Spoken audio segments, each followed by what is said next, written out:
words, their experiences, and in more than a few cases, the reasons they will never set foot on the Appalachian Trail again, or any trail for that matter. Before we hit the first story, if you are new here, please consider subscribing and hitting that notification bell. We drop new narrations every week and you do not want to miss what's coming. This channel runs entirely on your support, and every single subscriber genuinely matters. Hit that button right now, it takes 2 seconds, and it keeps this thing alive. Story 1. My name is Dale Whitmore, and I'm a 53-year-old electrician out of Lexington, Kentucky. I've been hiking the southern sections of the Appalachian Trail off and on since I was in my late 20s. Not the kind of guy who spooks easy, and I say that not to sound tough, but because I think context matters when you hear what I'm about to tell you. This was the autumn of 2011. October, maybe late in the month, because the leaves had already turned and a lot of them were down. I was doing a solo section hike through a stretch of trail in Harlan County, deep in the Cumberland Mountains, an area I'd passed through maybe twice before and always found peaceful. The kind of country that just swallows you whole in the best possible way. Big ridges, long hollows, old-growth timber in certain pockets, and if you're moving quiet enough, black bear sign everywhere. I'd been out 3 days by the time it started. I'd set up camp in a flat spot just off the trail, well back from the ridgeline, with a good fire going and a tarp strung between 2 oaks for a lean-to shelter. The weather was cool, maybe in the low 40s by nightfall, and I remember lying in my sleeping bag listening to the fire pop and feeling as close to genuinely content as a person can feel. The first night, nothing happened. I slept straight through until first light, made coffee, watched a doe pick her way across the hollow below me. Normal morning. Started hiking north by 8 o'clock and covered maybe 9 miles before stopping to eat lunch on a rock outcropping that looked out over a valley I didn't know the name of. The view was something. Miles and miles of ridgeline rolling south into Tennessee, not another soul in sight. The second day is where things started feeling different, and I want to be careful how I describe it because it wasn't one specific thing that set it off. It was a feeling. A change in the atmosphere of the woods around me that I can only describe as a kind of held breath. Like the forest itself had decided to stop and pay attention to something. The birds, which had been loud all morning, went quiet right around mid-afternoon.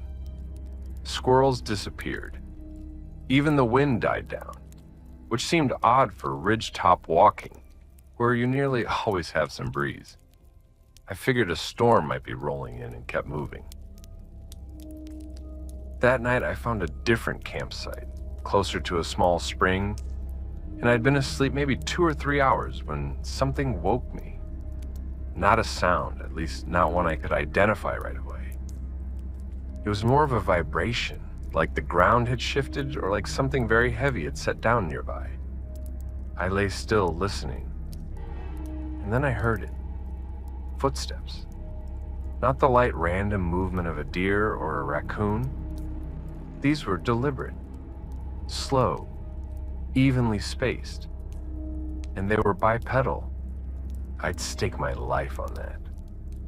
The weight behind each footfall was enough that I could feel the slight compression of the ground through my sleeping pad. Something large was walking a circle around my campsite. Not through it, around it, like it was checking the perimeter. I unzipped my sleeping bag as slowly as I could and sat up. My hand found my headlamp and I held it ready but didn't click it on. I just sat in the dark listening to those footsteps, complete one slow orbit around me and then stop. Dead silence. I waited what felt like 10 minutes. Nothing. And then from somewhere to the north of me, maybe 150 feet up the slope, came a sound I have told maybe 4 people about in the 13 years since it happened, because I know how it sounds. It was a voice, low, guttural, speaking in something that was almost language but not quite. not any language I'd ever heard. It rose and fell in what sounded like deliberate rhythm, like a prayer or a counting, and it lasted maybe 20 seconds before stopping abruptly. Then nothing again. I did not sleep for the rest of that night. I sat with my back against an oak, headlamp on, knife out, and waited for dawn with my heart hammering in my chest. In the morning, I hiked out in 4 hours of hard walking, stopping for nothing. When I reached the trailhead, my truck was the only vehicle in the lot. I sat in the cab for a while before I could make myself drive. And I never went back to that section of trail. Not because I'm afraid, I keep telling myself, but I can never quite manufacture a reason to go back. And deep down, I think that is the same thing. I don't know what was walking around my camp that night. I don't know what was speaking in the dark above me on that hillside. But it knew I was there. I'm certain of that. And whatever it was, it made a choice not to come closer. That fact is the only thing that lets me sleep at night. And some nights, even that isn't quite enough. Story 2. I'm 29 years old and I work in marketing for a mid-sized firm in Richmond. My name is Patrice Holloway, and I am not someone who goes looking for this kind of thing. I'm not into ghost hunting or cryptid forums or any of that. I went on a hiking trip because my therapist told me to spend more time outside and get off my phone. And this is what happened.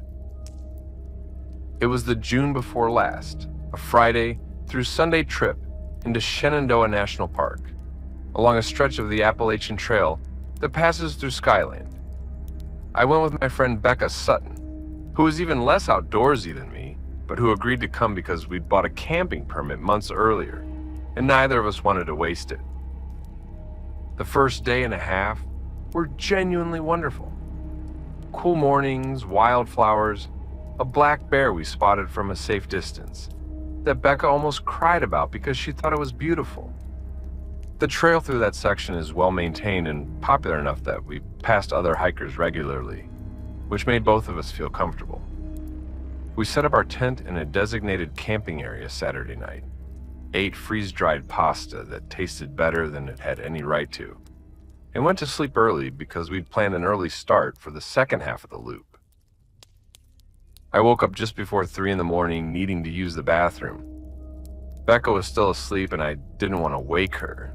So I grabbed my headlamp, unzipped the tent as quietly as I could, and walked maybe 40 feet into the trees off the trail. On my way back to the tent, I happened to glance up the slope to the north, back along the direction we'd come from, and I stopped walking. There was a person standing on the trail about 80 feet from me, just standing, still, facing me. At first I assumed it was another hiker and felt silly for being startled, except that it was close to 3 in the morning and this person was not moving at all. They were just standing in the center of the trail, and even at that distance and in the dim cone of my headlamp, I could see that their posture was wrong. Not injured wrong, just wrong. The arms hung too far out from the body, and the head was tilted at an angle that made my stomach drop in a way I couldn't immediately explain. I stood there holding my breath for a few seconds. The figure didn't move, and then it started walking toward me. And I want to be precise about this because it is the detail that has stayed with me every single day since it happened. It was walking toward me, but it was facing away. Its back was to me while it moved in my direction. The legs were moving forward, but the torso and head were oriented in the opposite direction, as if the body had been turned the wrong way at some seam I couldn't see. It covered maybe 10 feet like that before I turned and ran back to the tent. I shook Becca awake, told her something was outside, and we both sat there in the dark, listening for several minutes. Nothing came near the tent. No footsteps, no sound at all. After maybe 30 minutes, Becca fell back asleep, and I lay there with my eyes wide open until the sun started to come up. We hiked out the next morning without saying much. I told Becca what I'd seen, and she didn't laugh at me, which I appreciated, but I could tell she was filing it away in the category of sleep-deprived, overactive imagination. Maybe she's right. I want her to be right. But I know what I saw in that headlamp beam, and whatever it was not moving the way a person moves. Not the way anything should move. And it was heading straight toward me from the direction of a trail where, when we hiked back through it in the morning light, there was no footprints in the soft earth on either side of the path. Just ours. Just ours going in, and ours going out. Nothing else. Story 3. I almost didn't send this in because I've told this story to 2 people in my life, and both of them looked at me like I'd grown a second head. But I've been listening to Park Ranger Files for 2 years, and I figured if anyone would take it seriously, it might be this community. My name is Reed Fulton. I'm 41 years old. I'm a high school history teacher in Asheville, and I've been hiking the Smokies since before I could drive. I know those mountains. I know their sounds and their rhythms and their animals. I know what a bear sounds like, moving through rhododendron thickets, which is louder than most people expect. I know what a coyote sounds like at night, and how the sound of a screech owl can make your blood run cold, even if you know exactly what it is. I am not a man who mistakes things. I'm careful and observant, and I have spent more nights in those mountains than most people spend camping in a lifetime. With that said, I do not know what I saw on the north-facing slope above Cosby Campground in October of 2019, but I know it was not a deer. I've been doing an overnight solo trip, something I do every fall as a personal ritual, and I'd camped in a backcountry site maybe 4 miles from the Cosby trailhead. The night had been uneventful. I'd eaten, hung my bear bag, and turned in early, reading by headlamp until about 9:30 before falling asleep. Somewhere around 2 in the morning, I came fully awake without knowing why. There was no sound, no disturbance I could identify. Just that sudden shift from sleep to complete alertness that happens sometimes in the backcountry when something has changed in the environment around you. I lay still and listened, and after maybe a minute I heard it. A sound from the slope above my tent.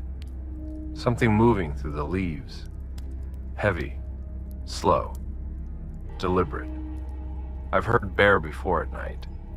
I've heard them blowing and snorting and crashing. This was none of those things.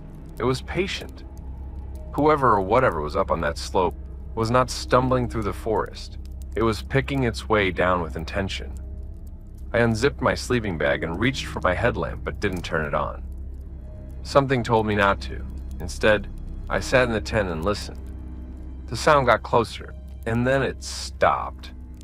Absolute silence for what felt like 3 minutes. Then, at maybe 15 feet from the front of my tent, I heard breathing. Long, slow, deep, in and out, in and out. The kind of breathing you do when you're trying to control it, when you're making yourself slow down. It was too slow to be a running animal's breathing, and it was coming from maybe 5 feet off the ground, which would put the head of whatever was out there somewhere around the height of a large man. I sat in that tent and I did not move. Not a single muscle. And then in the most quiet voice I have ever heard, barely above a whisper, something said a word. Just one word. I've turned it over in my head 1,000 times and I still don't know what the word was. It wasn't English. It wasn't Cherokee, and I know a little bit of that language from my research on the region. It was something older, I think, something I've never heard before or since. I'd brought a pistol, which you are legally allowed to carry in the Smokies, and I had it out of the holster in about 4 seconds. I turned on the headlamp and screamed for whatever was out there to get back, crashing through the underbrush. Something very large moving up that slope at terrifying speed. My headlamp caught it for maybe 1 second as it hit the tree line above me. And this is the part people don't believe. It was moving on all fours, but not the way a bear moves, which is a wide-bodied lumber. This was low and fast and fluid, and on its back, draped over it like a cloak, was the raw hide of a deer. The head of the deer was still attached, and it bounced as the thing ran. I could see the white of the underside. Whatever I saw, it had come down that slope wearing something dead, and it had stood outside my tent and spoken a word into the dark. I fired twice into the trees above the campsite. Then I packed my tent in the dark in about 8 minutes, which is a record I never want to break again. And I moved fast back down that trail with my headlamp bouncing, and my hand on that pistol the whole 4 miles to my car. I've talked to some folks since then, older folks from the Cosby area. And one woman who grew up there wouldn't even let me finish describing what I'd seen. She just put her hand up and told me to stop. Said some things don't need to be named out loud. Said I was lucky it only talked. I believe her. Story 4. I'm going to try to keep this organized because it stretched over 2 days, and I want you to understand the full picture. My name is Gretchen Samuels. I'm 35. I'm a physical therapist in Portland, Maine, and this happened during a solo section hike on the northern terminus of the Appalachian Trail in late August of 2018. Day 1 started completely normally. I thru-hiked the northern 100 miles stretch about once every few years, and I know the terrain well enough that I can move efficiently even with a fully loaded pack. The weather was good, partly cloudy, and I was making excellent time by mid-morning. The first sign was around noon. I stopped to filter water at a stream crossing and had that very specific feeling of being watched that every person who spends real time outdoors knows. It's not panic, it's just an awareness, a prickling at the back of the neck. I scanned the trees on both sides of the stream and saw nothing, and after a minute or two I shouldered my pack and kept going. An hour later I stopped to check my map and looked back down the trail behind me, the way I often do to check on weather coming from the south. Maybe 200 yards back down the trail, partially obscured by a curve in the path and the tree line, there was a figure, standing still watching me. It appeared to be very tall, well over 6 feet I'd guess, and thin in a way that read as wrong even at that distance. The kind of thin where the proportions don't quite add up. It was wearing dark clothing, or at least that's what I told myself. Later I'd wonder if what I was seeing as dark clothing wasn't clothing at all. The arms seemed slightly too long. I called out hello, figuring it was another hiker, and I was misreading the distance and the proportions. The figure didn't respond, it didn't move. I turned and walked faster. I didn't stop early that day. I pushed past my intended campsite to a designated shelter about 3 miles further north, because I wanted other people around me, which is something I've almost never wanted on a solo hike. I got there around 6 in the evening. A man named Todd from Connecticut was already there with his dog, and I can't describe the relief I felt at seeing another human being. I slept okay that night, talked myself down, told myself it was a hiker who hadn't heard me, told myself the proportions were a trick of light and distance. Felt almost foolish by morning. Day 2. I left the shelter at dawn, moving well, and for the first 4 hours, everything was completely normal. I fell into that good meditative rhythm that long-distance hikers know, where the trail just flows under your feet and your mind goes quiet. Around 11 o'clock, I stopped to eat and looked back behind me on an open stretch of ridge. It was there again. Same distance, same stillness, and this time I had my binoculars. I raised them and focused, and I wish I hadn't. I had been right about the height and the proportions. The arms did hang too long. But what I hadn't been able to see from 200 yards with the naked eye was the face, or rather, what should have been a face. At the distance I was looking through those binoculars. With 8 times magnification, I should have been able to make out features. Eyes, nose, a mouth at minimum. There was nothing like that. The face was a pale, blank, smooth oval. No features at all. Just a white surface tilted in my direction. I dropped the binoculars and ran. I know that's not the recommended response to a perceived threat on the trail. I know you're supposed to make yourself look bigger, back away slowly, all of that. But there was no rational category to put what I'd seen through those binoculars into. And when your rational mind fails, your legs take over. I ran for most of a mile before I had to stop and catch my breath. I was shaking. When I looked back, the trail was empty. I made it to my car by late afternoon, having covered in 5 hours what I'd planned to do in 8. I didn't stop. I didn't look back again. And when I got to the trailhead and got in my car and locked the doors, I sat there for 10 minutes before I felt calm enough to drive. The thing about that blank face is that it wasn't empty in the sense of expressionless. It was empty in the sense of incomplete, like something had taken a human shape and hadn't finished filling in the details, like it wasn't sure yet what face to put on. I've been back to Maine. I've been back to those woods in other areas, but I have not gone back to that section of trail, and I don't imagine I ever will. If you are enjoying the channel and you want to support what we're doing here, consider joining the membership. Members get early access to new narrations, bonus content that never goes public, and access to our member-only community where we discuss stories, share experiences, and go deep on some of the cases that I can't fully unpack in the main videos. The link is in the description. Even a few dollars a month keeps this channel running, and it means the world. Now back to the stories. Story 5. My name is Bert Calloway. I'm 60 years old, and I spent 32 years working as a longshoreman in Baltimore before I retired. I am, as my wife puts it, not a man with a very active imagination. She means it as a compliment. I take it as one.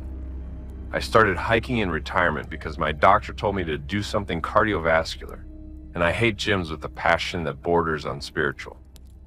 A friend told me to try the Appalachian Trail, that it passed through Pennsylvania not 3 hours from my house, and I figured, why not?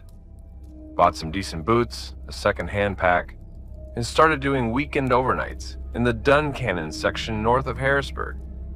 This was 3 summers ago, a Saturday night in July, when the heat hadn't let up even at altitude. I'd set up my camp chair, one of those compact fold-out ones, by the fire and eaten dinner. And around 9 o'clock, I decided to walk about 100 yards down to a small overlook I'd seen on my way in to watch the last of the sunset light leave the valley. Left everything at camp.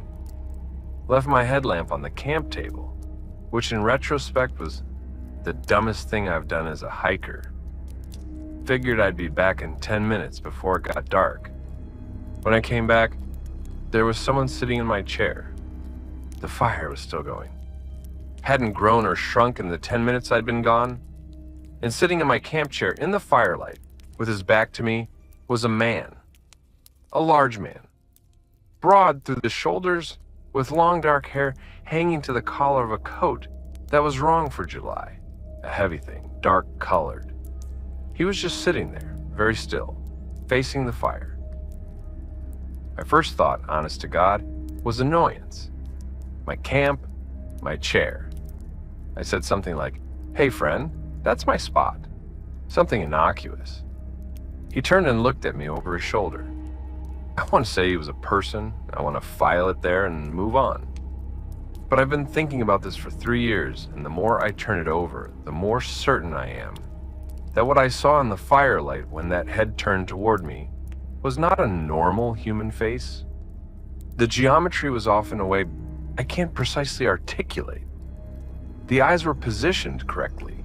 Nose and mouth were there. But there was something about the spacing, the depth, the way the shadows from the fire fell on those features that made the whole thing read as assembled rather than grown. Like a decent but not perfect approximation. Whatever it was, held my gaze for maybe 3 seconds. Then it stood, slowly, to a height that I'm going to put at 6.5 feet, maybe more, and it walked into the dark tree line on the far side of my camp, with the casual ease of someone who has somewhere to be. No hurry, no acknowledgement of me, beyond that one look over the shoulder. I stood at the edge of my campsite for a while. My headlamp was on the table right next to where that thing had been sitting. I needed it. I made myself walk to the table, pick it up, and I swept the tree line where it had entered. Nothing. I didn't sleep that night. I sat in that chair with the fire stoked as high as I could get it, and my folding knife open in my hand. Nothing came back. In the morning, looking at the chair in daylight, the fabric across the seat was pressed down in a pattern that was different from how I'd been sitting in it. Wider, heavier, and in the soft dirt just at the edge of the firelight, on the side where it had walked into the trees, I found a track. One track, and just one. Like it had set one foot down too heavy on its way out and left an impression. It was large, roughly the shape of a human foot, but longer than any foot I'd ever seen. And the depth of the impression was more than I'd have expected from even a large man, like whatever made it weighed considerably more than it looked. My wife says it was a hiker who wandered into the wrong campsite. I don't tell her about the face. Some things you keep to yourself. Story 6. This was early April, maybe 6 or 7 years back. My name is Naomi Castetter. I'm a 37-year-old vet tech from Atlanta, and I attempted a thru hike that spring that I ended up abandoning after 9 days. And this story is the reason. Springer Mountain is the southern terminus of the Appalachian Trail, the official starting point for northbound thru hikers, and on any given weekend in early April, it is absolutely crawling with excited, fresh-faced hikers who have no idea what the next 5 million steps are going to feel like. I was one of them. Full pack, brand new gaiters, a handwritten list of trail names I'd collected from forums, and approximately zero clue what I was doing. The first 4 days were hard and wonderful, the way the beginning of any big undertaking is. I made trail friends, shared meals and blisters and bad jokes, felt genuinely alive in a way I hadn't in years. On the 5th night, the group I'd been loosely hiking with split up at a shelter, some pushing on, some stopping early, and I ended up camping alone at a flat spot, a quarter mile from the shelter, which I thought was no big deal. Plenty of people around, I told myself, just a few minutes down the trail. I'd been asleep maybe 2 hours when I heard something near my tent, and the word near doesn't quite cover it. It was at my tent, right at the fly, and whatever it was not trying to be quiet. I could hear breathing through the thin nylon, deep and slow and steady. Something was right on the other side of that material. I made myself be perfectly still and perfectly quiet. Bear, I thought. Don't make sudden movements. Don't scream. And then the breathing stopped and something pressed against the outside of the tent, a pressure that traveled across the fly slowly, like a hand being dragged across the surface. And then I heard, clear as anything, a whisper right at the mesh of the inner tent door. I'm going to say that it sounded like a woman's voice, high and thin, and it said, very distinctly, 3 words. I won't repeat them here because I don't fully know why, but they were words asking me to come outside. I did not come outside. I lay absolutely motionless for what felt like an hour. The shelter with all those other hikers might as well have been in another country. That quarter mile felt like it might as well have been 10. Eventually, the pressure on the fly released and the footsteps moved away, but slowly, and they went south, back down the trail, back towards Springer, and I counted them as they faded until I couldn't hear them anymore, and there were too many for any 4-legged animal. I broke down my tent at first light, walked to the shelter, and attached myself to the nearest group of hikers like a barnacle. I never told them why. I made it another 4 days before the combination of fear and sleep deprivation and a turned ankle gave me enough excuse to call my mom and ask her to come get me. I've never told anyone what the voice said, what it asked me to do. I've tried a few times, and every time I get close to the words, something in me just stops. Like saying it out loud would be inviting a question I'm not ready to answer. Story 7. This story is from my husband, which I'm submitting on his behalf because he refuses to write it down himself. He says putting it on paper makes it more real. His name is Frank Kessler. He's 48, a plumber from Bergen County, New Jersey, and he hiked the New Jersey section of the AT 3 years ago as part of a 10-day trip he took with his brother-in-law, Gary, for Gary's 50th birthday. I'm going to write this in his words as close as I can remember, because he's told me this story exactly twice, both times in the dark, and both times in a very specific flat voice he doesn't usually use. We were on the third night, somewhere near the High Point area, not at High Point itself, but north of it, somewhere in the trees. Gary was a snorer, and I'd woken up and couldn't get back to sleep, so I unzipped and sat at the edge of the tent with a smoke. It was clear, cold for the time of year, maybe mid-May, but cold. Stars were out, and fire was down to nothing. The woods on the slope below the campsite were quiet, and then I noticed they weren't completely dark, which is what got my attention. There was a low glow, faint, bluish, coming from somewhere in the trees about 200 feet down the slope. Not a flashlight, too diffuse for that, and not moving like a flashlight would. I stared at it for a while, trying to figure it out. And while I was looking, I started to notice the shapes near the glow. Standing figures, 4, maybe 5 of them, at the edge of where the light was brightest. They were standing perfectly still in a rough cluster close together, all facing in the same direction, which was uphill, toward me. I sat very still and watched them. They didn't move. The light didn't change. Everything was just perfectly still for what felt like several minutes. I tapped Gary's foot through the tent fabric. He woke up groggy and started to say something, and I told him very quietly to shut up and look. He looked. I know he saw it because I heard his breath change.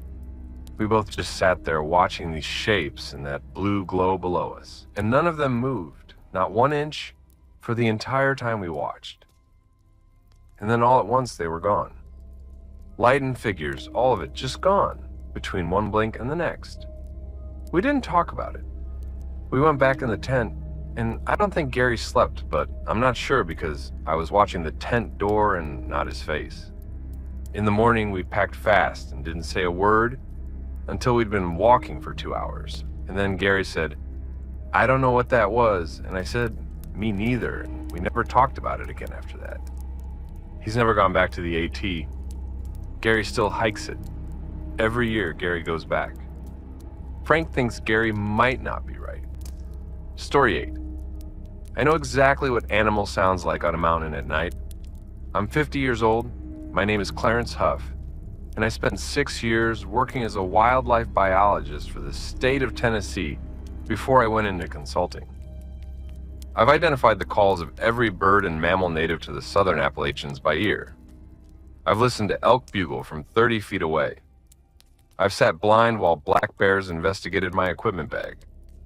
I'm telling you this because I need you to understand that when I tell you what I heard on Roan Mountain on a night in September of 2016, you have to set aside the idea that I confused it with a fox or a coyote or a screech owl or any other normal explanation people reach for. I was doing a survey of high-elevation spruce fir habitat above the tree line on Roan, camping solo over 3 nights to record vegetation health and presence of red crossbill, a species of interest in those bald areas. Second night, I'd set up on the southern edge of a grassy, bald tent staked into wind-hardened soil, the kind of camping that is all weather and no shelter, but with views that make up for everything. Midnight, roughly, I woke up because something was screaming. The word screaming doesn't quite cover it. It was a sustained, high-rising sound that came from the forested slope below the bald, maybe a quarter mile down from where I was. And it was wrong in ways I can describe precisely. The pitch changed too smoothly, without the catches and breaks you'd hear in a mammalian scream, without the mechanical quality of a bird of prey. It was more like hearing a theremin, played by someone who understood the physiology of fear, who knew exactly what frequencies would reach down into the base of your skull and make your body want to shut down. It went on for 30 seconds, maybe longer, then stopped. In the silence after, I heard something moving on the bald itself, on the grass above the tree line where I was camped. The footsteps were light but audible, coming from the north end of the bald, moving toward me. I sat up and reached for my recording equipment out of pure professional habit, which in retrospect seems insane. Whatever survival reflex had wired me to reach for a microphone instead of a weapon in that moment, I can't explain it. The footsteps came closer and then stopped about 60 feet north of my tent. And then the screaming started again. But this time it was close. It was so close I felt it in my teeth, and it was coming from the direction of whatever had just walked across that bald toward me. I have a very loud compressed air alarm, the kind you use for marine safety, that I carry on solo field work. I pointed it north and triggered it. The sound was enormous on that open hillside. Immediate movement.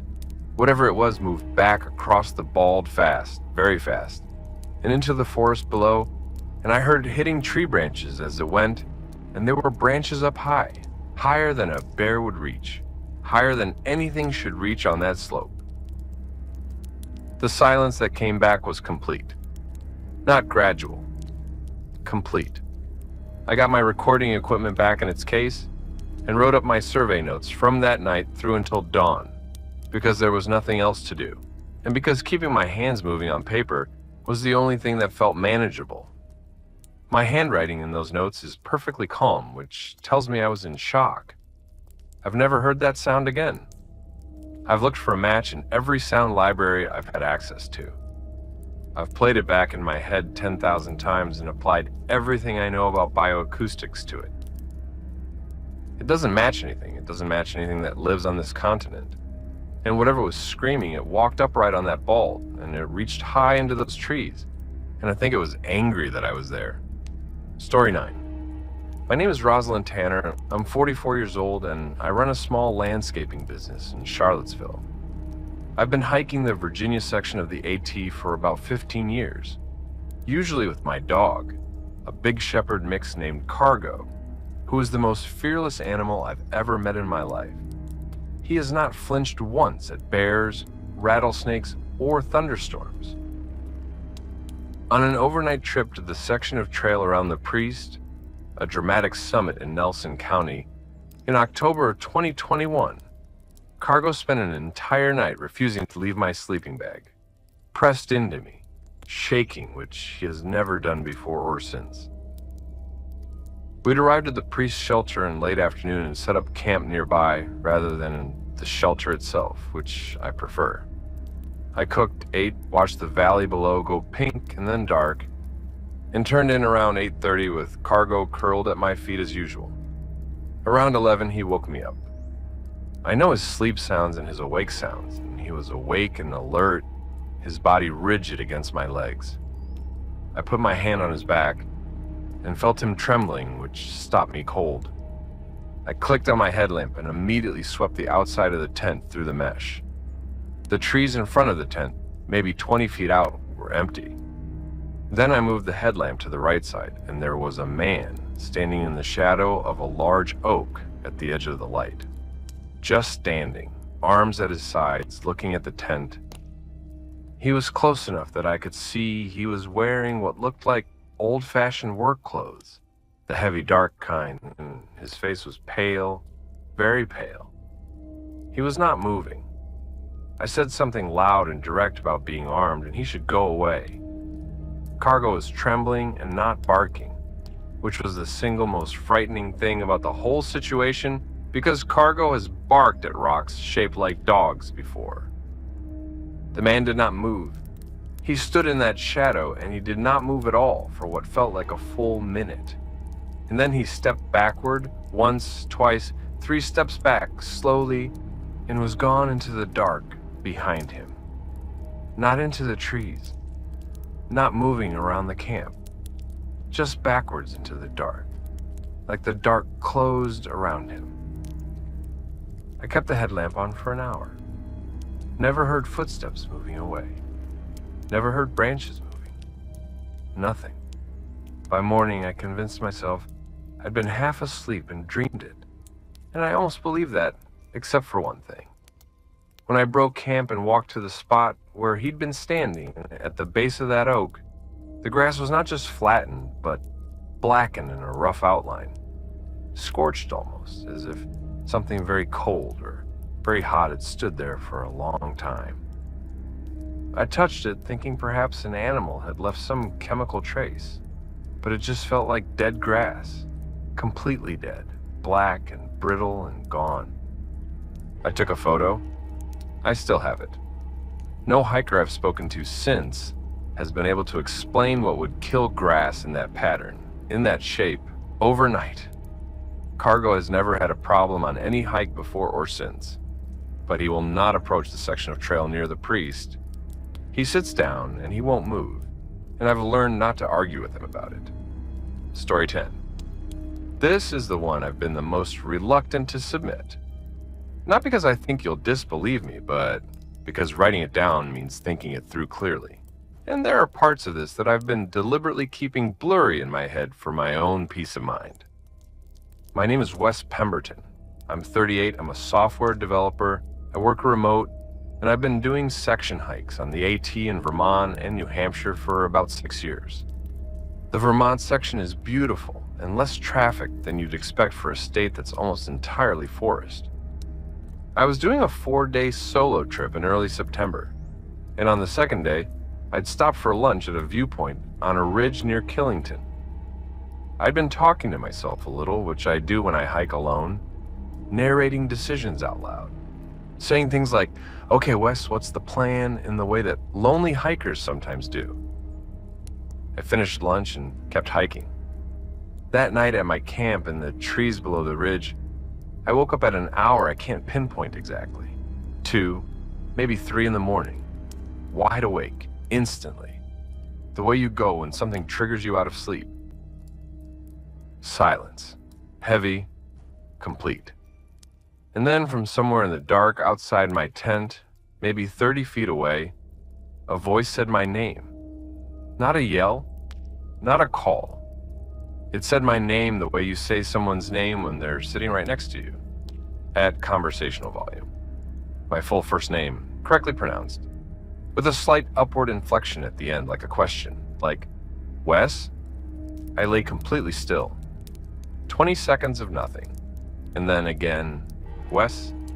Same volume, same inflection, but from a different direction, closer, and then a third time, from directly outside the tent wall nearest my head, so close I could feel the vibration of it, just absolutely inches away.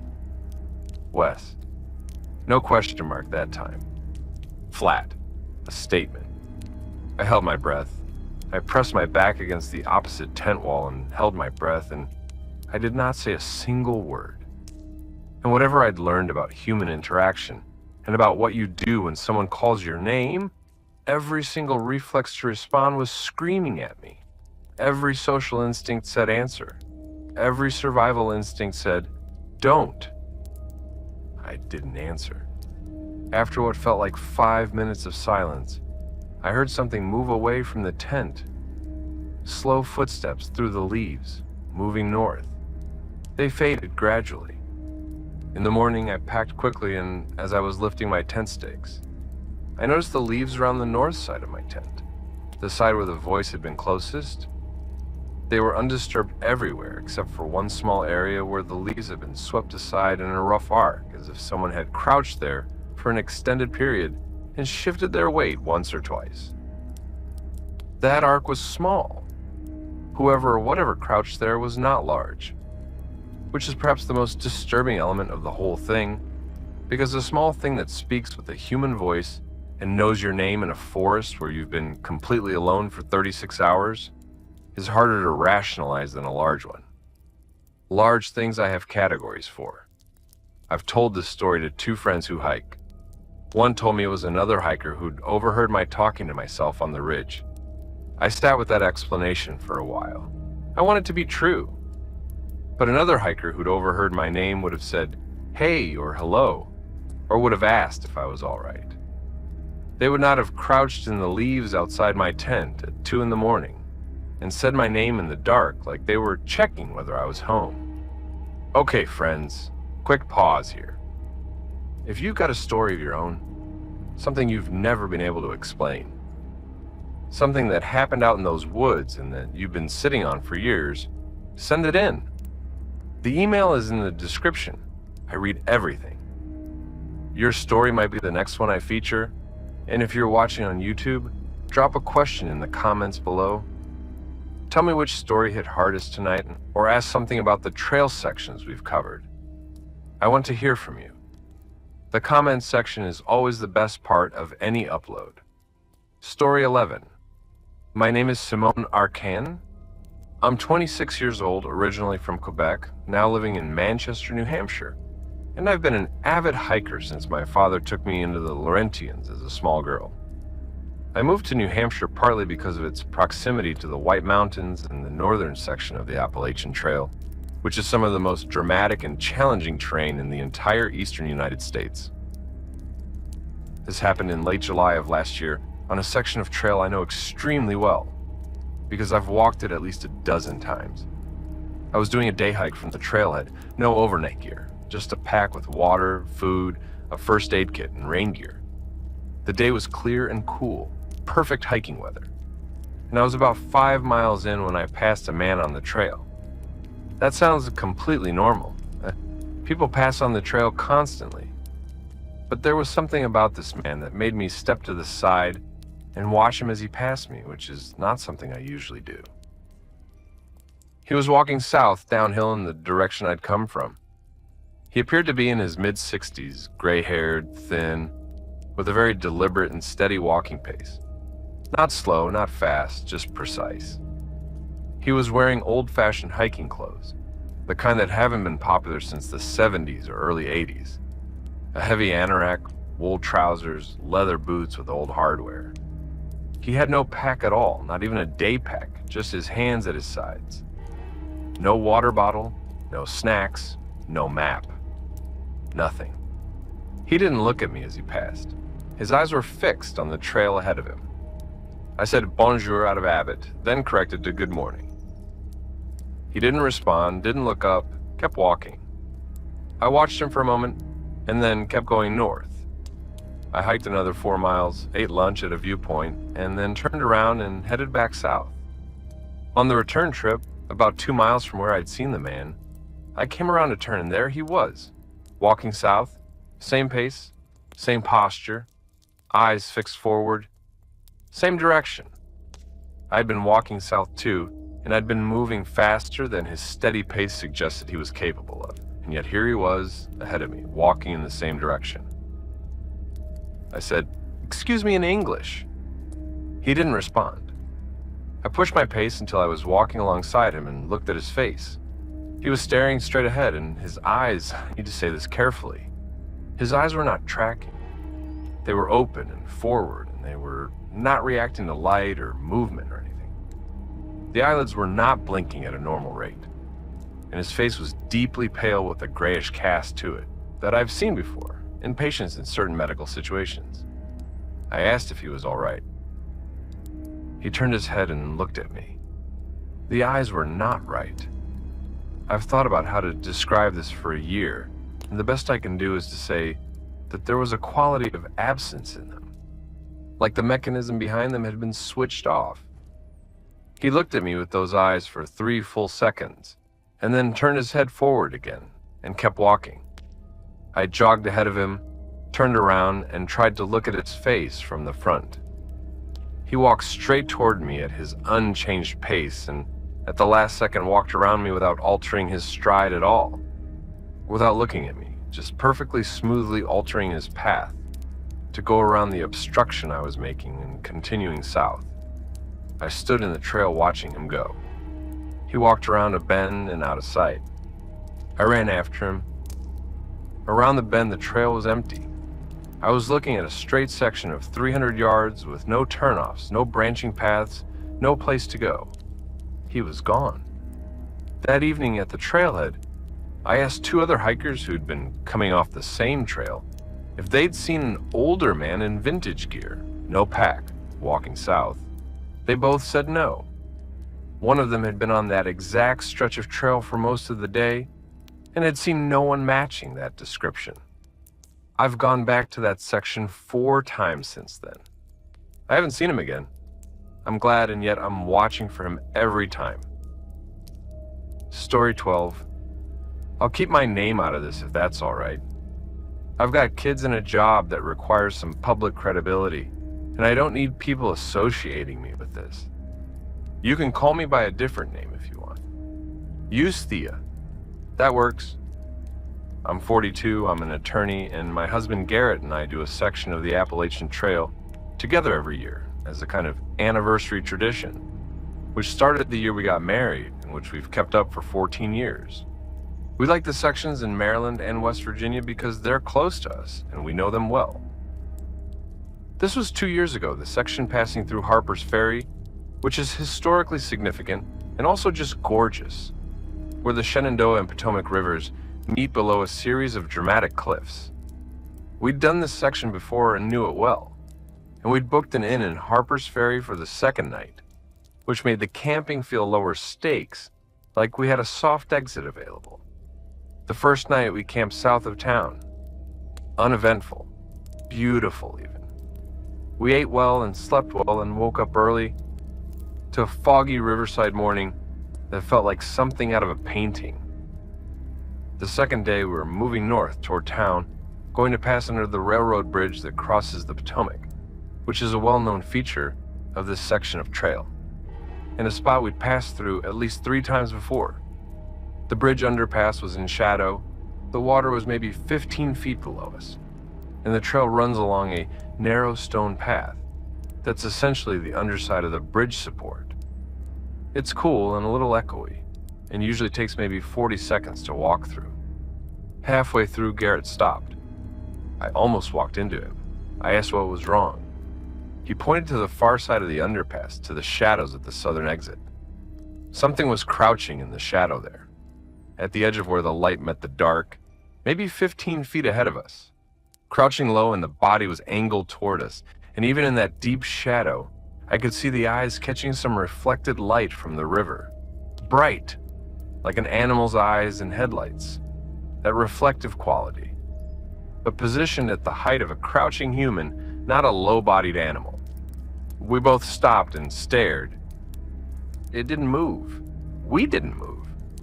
Garrett is not a man who startles. He played football in college and has about as much natural fear response as a parking cone. But he took hold of my wrist and stepped back, putting himself slightly between me and the thing in the shadow. And then it made a sound. I don't have another word for it besides a click. A series of rapid clicking sounds, like a sonar ping, and then it moved. It didn't walk. It is the most inadequate word for what it did.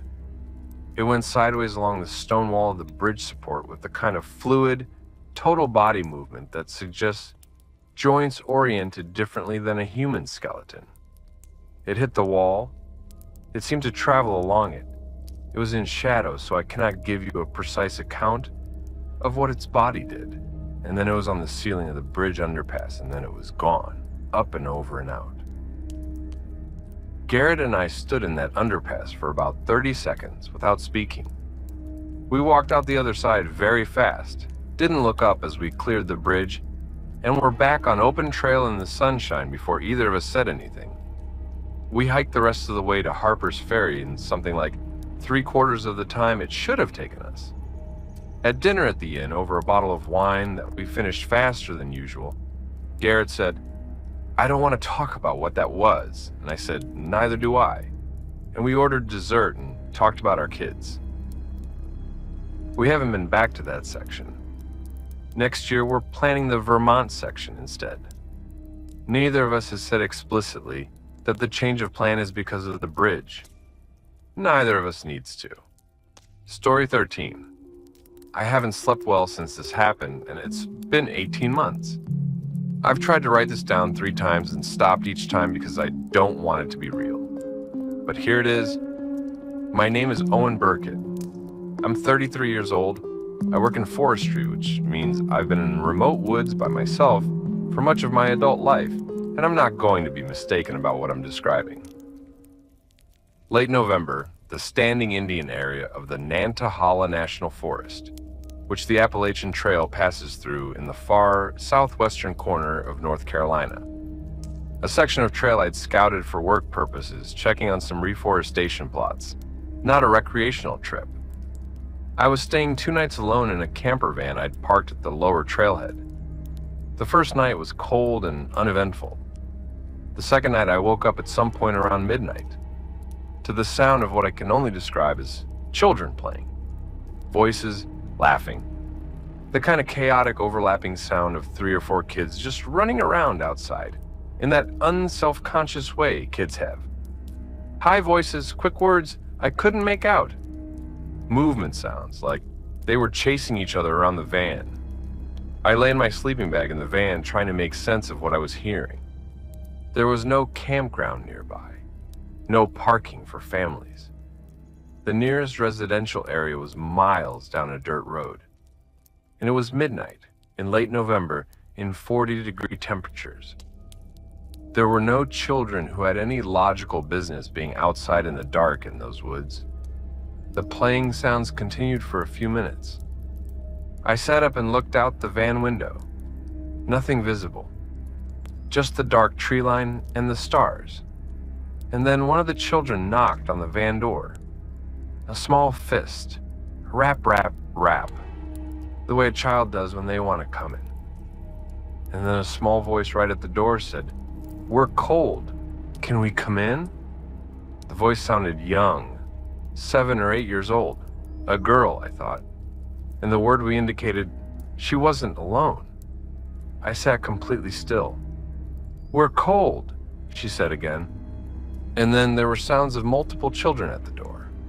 More small hands, more voices, all slightly different, all young, all saying versions of the same thing. They were cold. They wanted to come in. They just wanted to get warm. I want to be clear about something because I've thought about it a lot since. I work in the outdoors. I've been trained in wilderness first aid and emergency response. If there had been any scenario in which actual lost children were outside my van in near freezing temperatures at midnight, my professional training and my basic humanity would have overridden anything else. I would have opened that door. I didn't open the door. Because as I sat in the dark, listening to those voices, something about them shifted in a way that I cannot fully articulate. It wasn't the words, it wasn't the pitch. It was a quality underneath the pitch, like a second sound running below the first. Too low to be a child's vocal register, something that was using a child's voice the way a ventriloquist uses a puppet. And the repetition was wrong. Real lost children in distress don't repeat the same short phrases over and over in slightly varying order. They escalate, they cry, they panic. These voices just kept circling through the same sounds with an uncanny mechanical patience. "We're cold. Can we come in? We just want to get warm." Over and over. I turned on every light in the van. I put it in gear and I drove. The voices continued around the van as I started moving and kept up with the van for what I'm going to conservatively estimate at 40 yards down the dirt road before falling silent.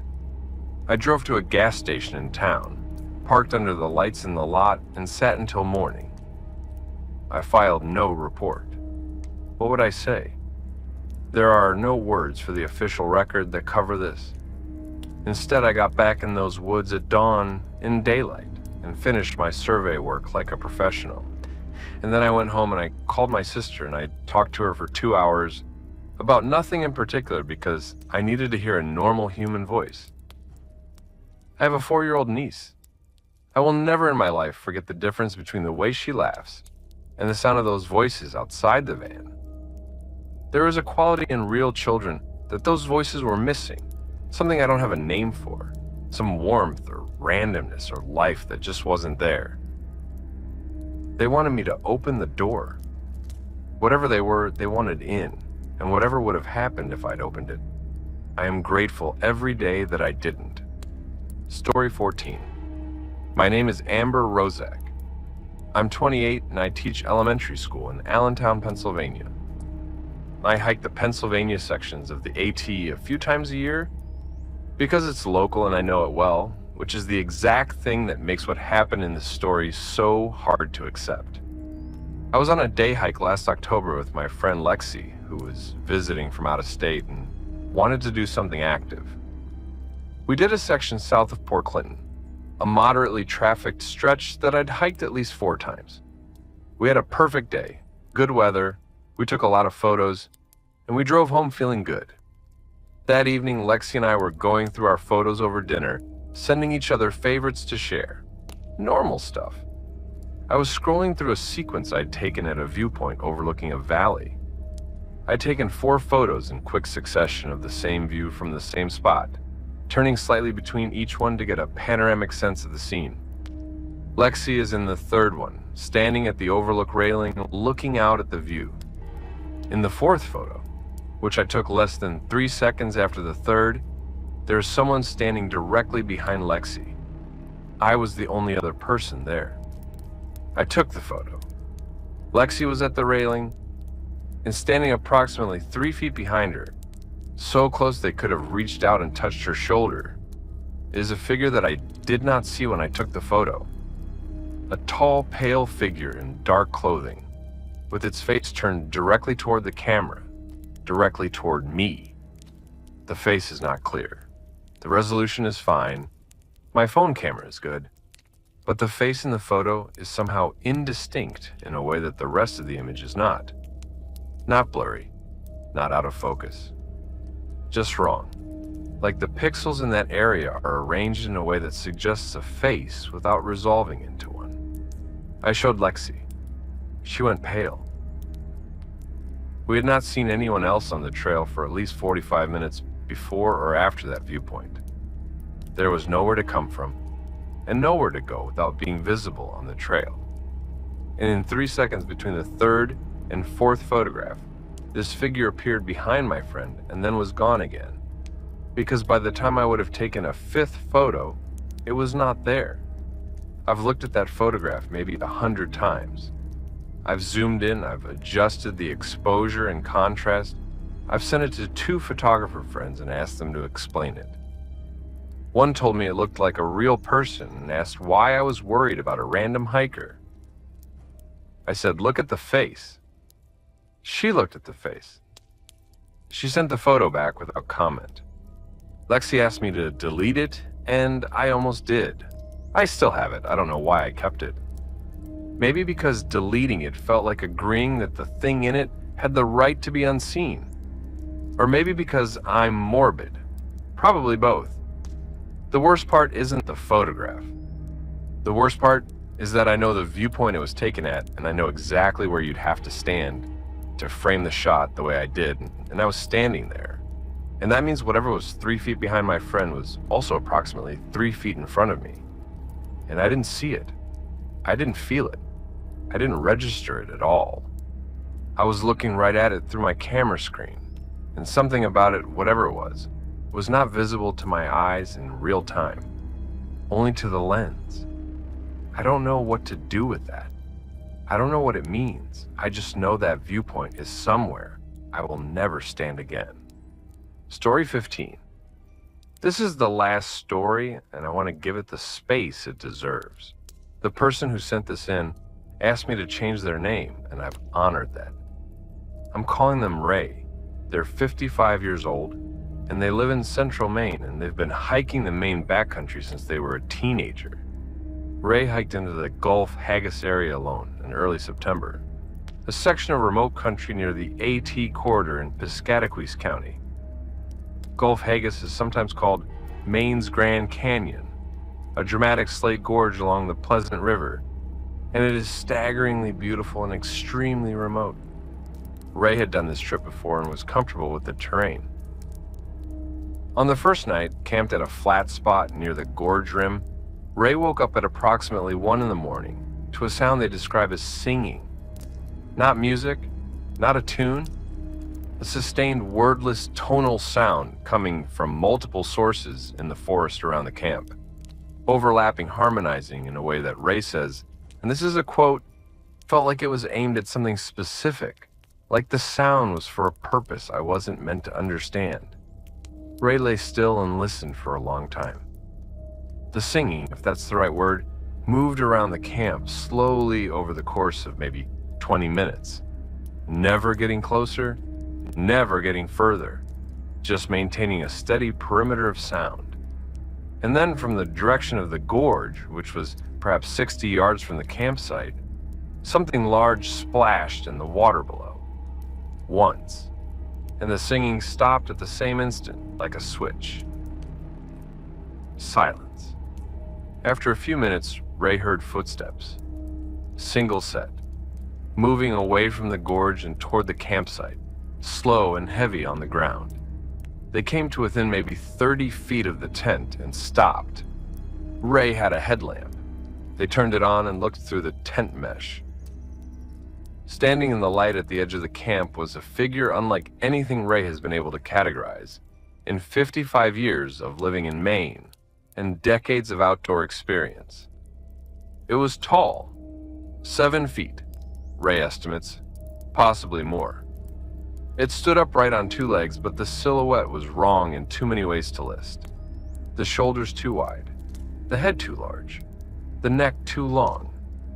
It was wet, visibly wet, glistening in the headlamp beam, as if it had just come out of the river below. It stood in the light for what Ray says felt like a full minute, but was probably 10 seconds. And then it crouched, down low, fast, the way a person ducks when they're startled. And in that crouch, it turned its head toward the tent, and Ray saw the eyes. Two pale points of light in the dark below the face, too low, like the eyes were placed in the lower half of the head rather than the upper. Ray made a sound, not intentional, just a sound. And the thing unfolded itself from the crouch and stepped backward, once, twice, and then was gone into the dark in the direction of the gorge with the speed that Ray says was total and absolute, like a light being switched off. Ray packed their tent in the dark in what they describe as a kind of mechanical, dissociated calm, the way the brain goes when it has processed more than it has categories for. They hiked out by headlamp, 4 miles in the dark, on trail they know well, and reached their truck just before 3 in the morning. Has not been back to the Gulf Haggis area since. They continue to hike other sections of Maine backcountry, but not that area, and not ever alone. And on the particular question of what they saw that night, Ray says simply that they no longer needed to have a name. They saw what they saw, and whatever it was, it came out of that river and it crouched and looked at them and it left. And Ray is alive and intact and chooses to interpret that as having been lucky. I think Ray is right. I also think Ray is braver than I would have been. That's all 15 stories for tonight. I hope you're safe, I hope your doors are locked, and I really hope you're not listening to this while camping. But if you are, well, leave a light on. Before you go, a few things from me. First, if you've been on the fence about subscribing, tonight is the night. Hit that subscribe button and the bell icon so you don't miss a single upload. This channel is built on this community, and every single subscriber genuinely matters to keeping it going. Stay safe out there, friends. Stay on the marked trails. And if you hear something calling your name in the dark, do not answer it. Good night.